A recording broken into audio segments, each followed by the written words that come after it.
So what kind of radio should you be using for overlanding? That's what we're going to talk about this week on the Storm Crow Overland Podcast. Hi, everybody. I'm Rob. Welcome to the podcast. This is where we talk about going on adventures, road tripping, camping, getting out and enjoying life. And this week we're going to focus on what kind of radio should you have for overlanding? You know, FRS, GMRS, ham radio, CB, all those things. I'm going to start and be very upfront, and this may make some people mad. I'm not a big CB radio person at all. I think they have almost no use case, except for one slim thing. At the end of all of this, what really matters is you need to use the radio that the people you're trying to talk to use. If you're part of a local group and they all use CB, well, then you need to use CB because that's what you have to talk to them on. If everybody in your group uses GMRS, use GMRS. If they all use ham radio, use ham. But if that's the only time I would ever say use CB radio. Other than that, it's outdated, it's antiquated, it's finicky, you have to tune the antennas, all that weird stuff. It's just the audio is horrible compared to modern stuff. So that we'll just start with CB radio. Only use it if the other people that you need to talk to only use CB. In any other case, it is a gigantic step up to go with GMRS radio. We'll compare GMRS and ham a little bit, but basically the step from ham to GMRS is so simple. Yes, you need a license. It's $35 for 10 years. There's no test, and it covers your whole family. So, you know, if you get a pair of your family goes and you get a pair of GMRS walkie-talkies or one GMRS handheld and a GMRS in your vehicle, your whole family's covered. You can talk to them, they can talk to you, and just the sheer bump up from CB radio is amazing for a $35 license that's good for 10 years. The equipment doesn't really cost anymore. There's no finicking. You don't have to finick with anything. You just turn it on and use it. As long as y'all are both on the same channel, it's going to work. Let's see. So just to kind of get started with GMRS, it stands for General Mobile Radio Service. Think of it as ham light. That's really what it is. The big thing is, you have handhelds, you've got mobiles that you can put in your vehicle. They're limited compared to ham radio. Big thing is, like I said, you gotta have the license. Your range is not going to be as good as ham radio. You're restricted to 22 channels, and the channels, they're just specific radio frequencies that are designated for a channel. So when you get most normal GMRS radios, it's just going to say channel 1, channel 2, channel 3. Depending on what brand of radio you buy, they don't always agree on what channel 1 is. Like one might have this frequency as channel 1, another may have this frequency as channel 1. That is slowly kind of getting phased out and everybody's getting on the same page.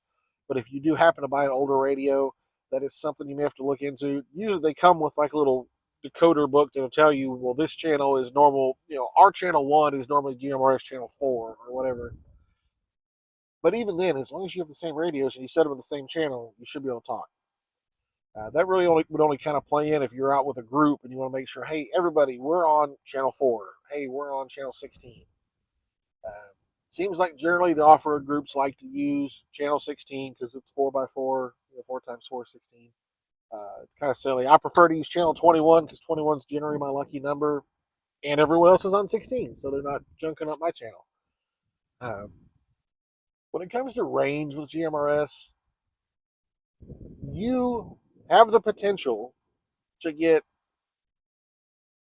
realistically, especially with a handheld, something like this, you're looking at maybe a mile. Perfect conditions, you might get 3 or 4, maybe 5 miles if everything's perfect, and it never is. Trees get in the way. That kind of it's when you're dealing with radios, you're generally talking about line of sight. You can't see the person you're talking to. Your range is going to be greatly diminished. But that doesn't mean they're not useful. these are a fairly cheap set of Motorola GMRS radios that I picked up off Amazon. Came in a 2-pack, and the main reason I got them is they're cheap and they're waterproof. I take these out. Me and my wife like to go kayak a lot, and we'll take these on our kayaks. And if I want to go look at something over here and she wants to go over there or whatever, we can still talk. And generally, if we're out, it's a lake, it's nice and flat, there's nothing in between. We'll be able to see each other. We'll be able to talk. So just kind of check in. Hey, there's something cool. Why don't you come over here? Or hey, I'm getting tired. Maybe we should head back. That kind of stuff. They also have it's real popular in the overland community to get the Midland radios, whether it's the handhelds or the mounted in your vehicle mobile radios. Midland makes a great GMRS radio.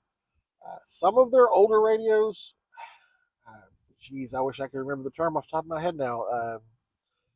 They didn't play well with other GMRS radios. All the newer ones that came out in the last couple of years are fine. Kicking myself because I can't remember the term now, but it's something where their signal's slightly different. It'll work, but you might sound really weak if you're on someone else's radio that's a little different. It's not a Midland radio.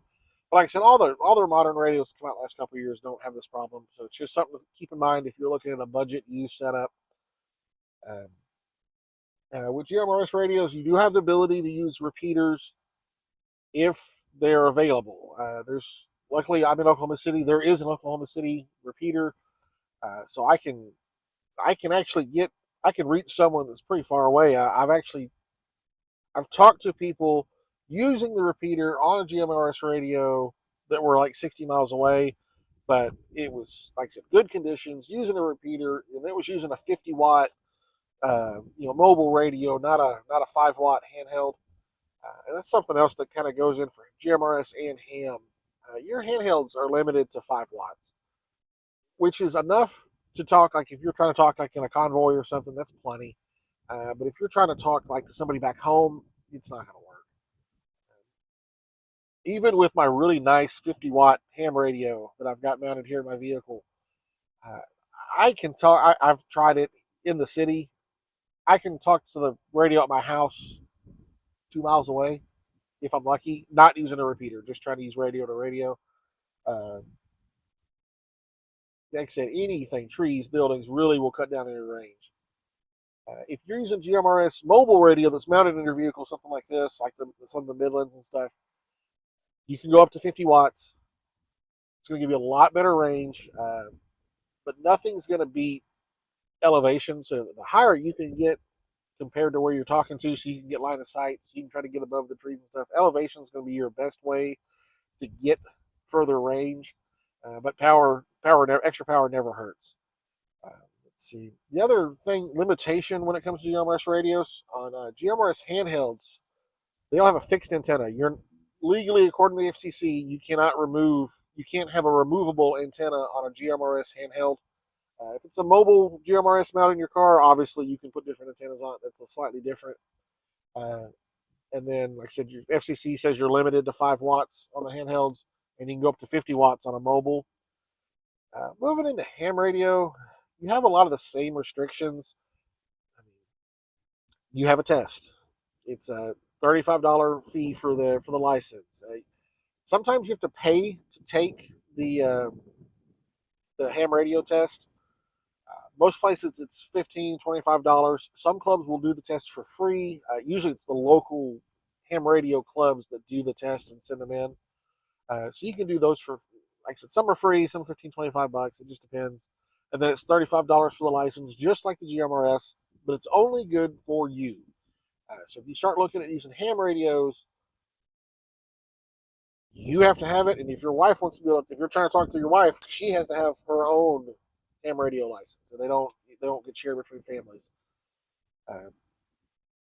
Ham radio starts getting a lot more involved. The test, realistically, it's not a hard test. You can go online, you can find practice questions, you can just study and memorize the questions if you want. It's very technical. It's very like radio technical. This is how radio signals work. This is what electronic components do and how they all work.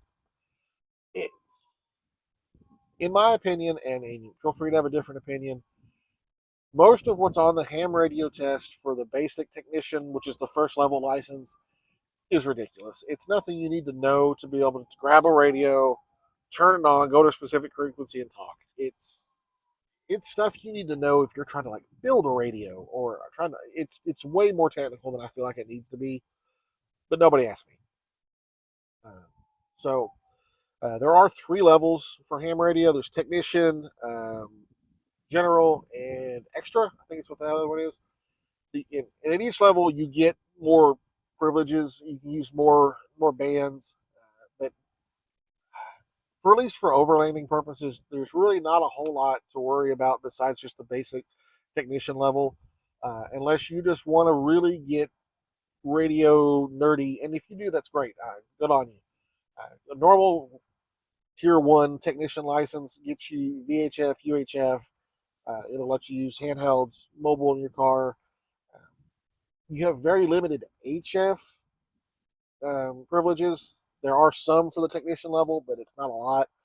Um, if you really want to be able to reach out and touch people on the other side of the planet using ham radio, you're going to need that amateur extra level. That's the top tier, and you're going to use HF, and you will be able to reach out literally across the world.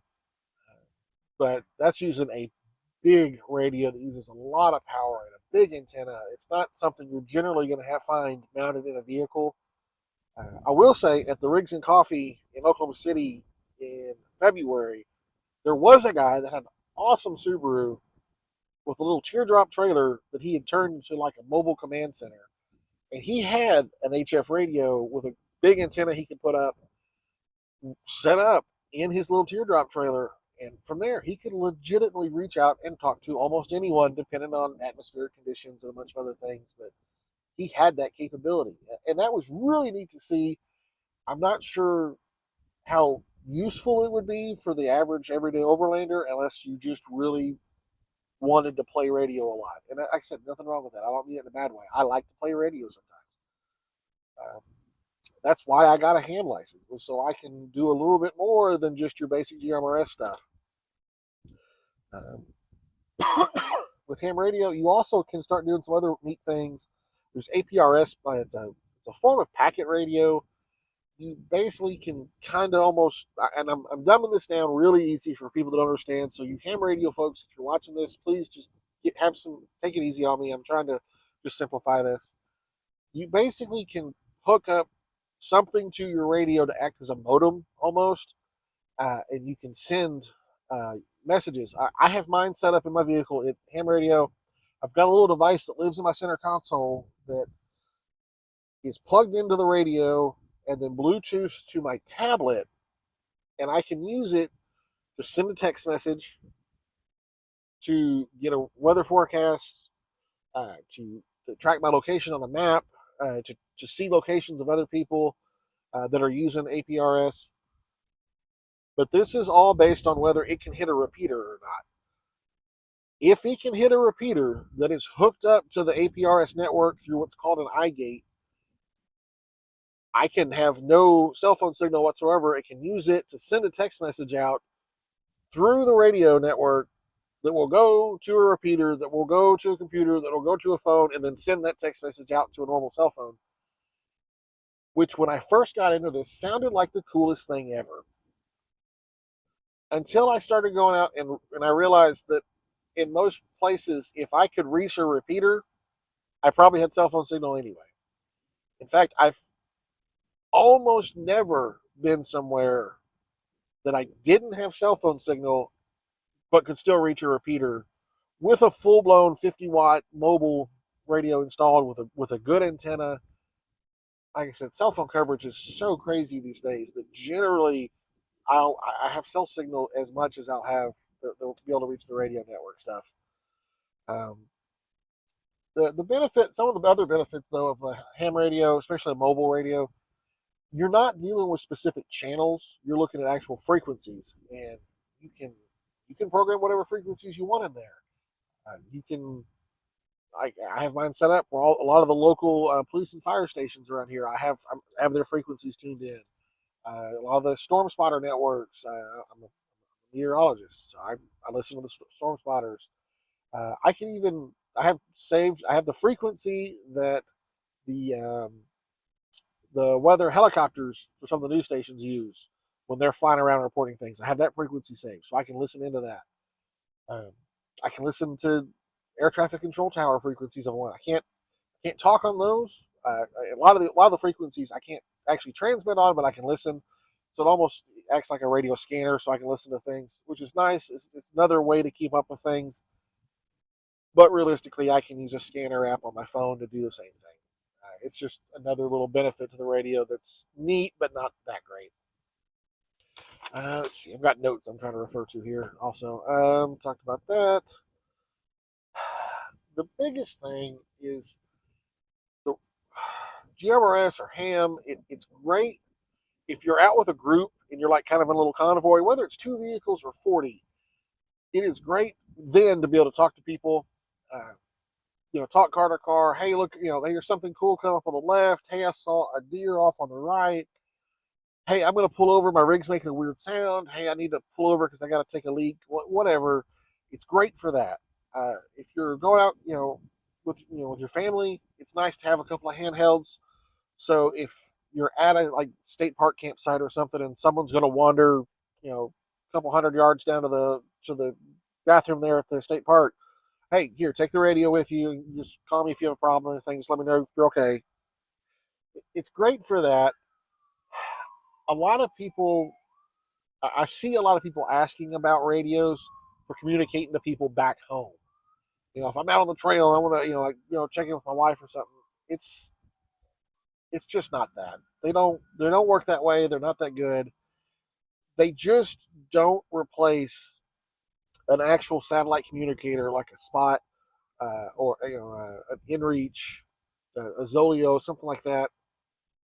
If you need to be able to reach someone back home when you're on the trail, or if you need to be reachable, um, this is before I go on another big trip. This is something I'm seriously looking into because I like to go by myself or maybe with a small group.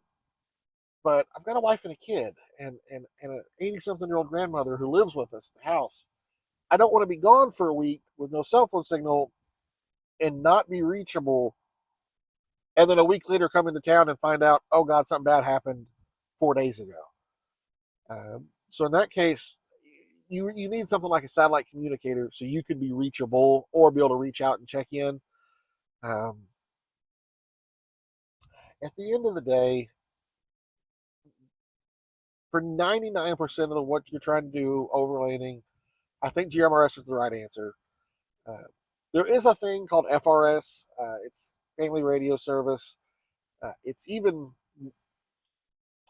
if GMRS is ham light, FRS is GMRS light. It's even weaker radios. They're limited like a half a watt of power. This is the like walkie-talkie toys you buy at Walmart for your kids to play with. They operate on FRS. And if you really don't want to get a license for some reason, or if you're just really tight on cash, they'll work. And the FRS radios they work on the same 22 channels that GMRS radios work on, but they don't require a license. You don't have to have a call sign or anything. So they work. I know my OKC Overland group went out one time. I say the group I'm a part of. It's not my group, but the group I'm a part of. We did a trail ride one time. We had, I think, 25 vehicles showed up, and there were several people on FRS, and the people in the front could not hear the people in the back just because of how spaced out it got. GMRS handhelds were mostly working with, they're like I said, they're 5 watts. The guys in the front could hear the guys in the back most of the time. Anybody using something bigger like a 50 watt was fine. It could hear everyone. So that's just something to take into account. But like I said, realistically, if you want to if you're trying to figure out what to use, spend the $35, get the GMRS radio, whether it's something like a little cheap Motorola you buy off Amazon, or a full-on Midland MXT. I forget the number. I don't know which one of their mobile radios that you install in a vehicle.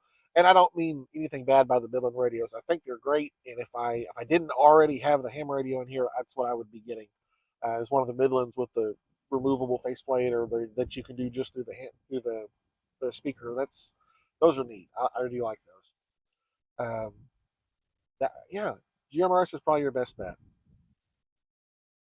This next part is a little touchy. The FCC regulations on some of this are really strict. You can only use GMRS radios on GMRS. You can only use ham on ham. You can't cross contaminate, even if you have both licenses. They're strictly, they're kind of walled off. You can't. Yeah, they don't cross talk. You could theoretically take a ham radio like this. This is a super cheap Baofeng UV5R. These are like $25 on Amazon, or even a really high end Kenwood ham radio.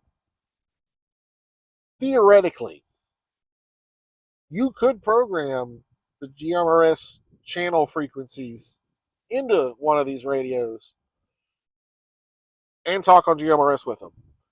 Is anyone going to know you're doing that? Not really. Uh,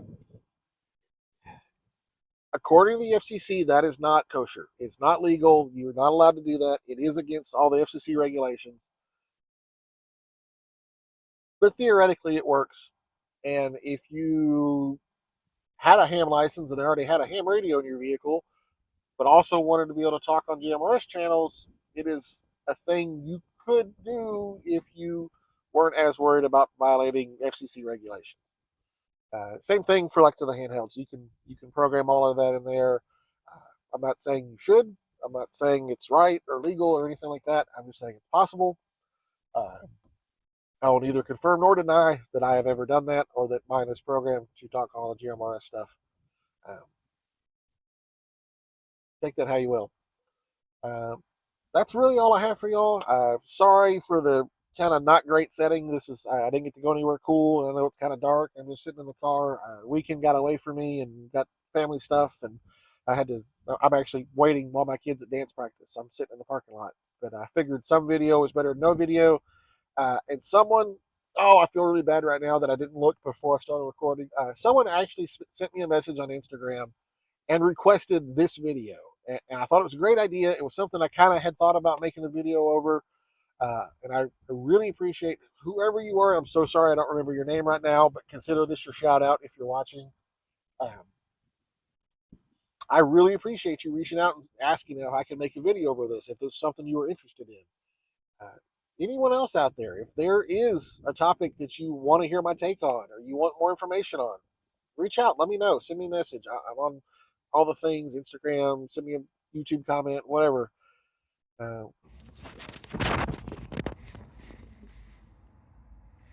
All right, so I took all the numbers from the people that put their numbers in for the last video for the giveaway, did the random number generator, and it turns out the winner of the 1 year Onyx Premium membership is John Hornbeck. John's a buddy of mine. John, if you're going to be in town sometime soon, hit me up. Let me know. I can get it to you. If not, send me your address. We'll get it to you in the mail. Either way works for me. Congratulations, John. Thank everybody else. Thanks for entering. Thanks for watching. if you like what we're doing here, I'd appreciate if you like, comment, subscribe, all those things. Share the videos. Thanks to everyone out there who has been sharing some of the videos. I see it. I appreciate it a lot. Trying to get the channel to grow a little bit. But if you're watching this on YouTube, we also release the audio as a podcast. You can find it wherever you find good podcasts. Just search Stormcrow Overland. You are happening to be listening to this as a podcast, you can find us on YouTube with the actual video. Just YouTube Stormcrow Overland there too. And then also we're on Instagram as Stormcrow Overland. I appreciate you giving me a like, comment, follow, subscribe, any of that on any of those. Like I said, if you've got an idea for a video that you want to, hear me talk about, send me a message. I'll see what I can do. Other than that, sometimes it takes going out and getting lost to really find yourself. Thanks for watching.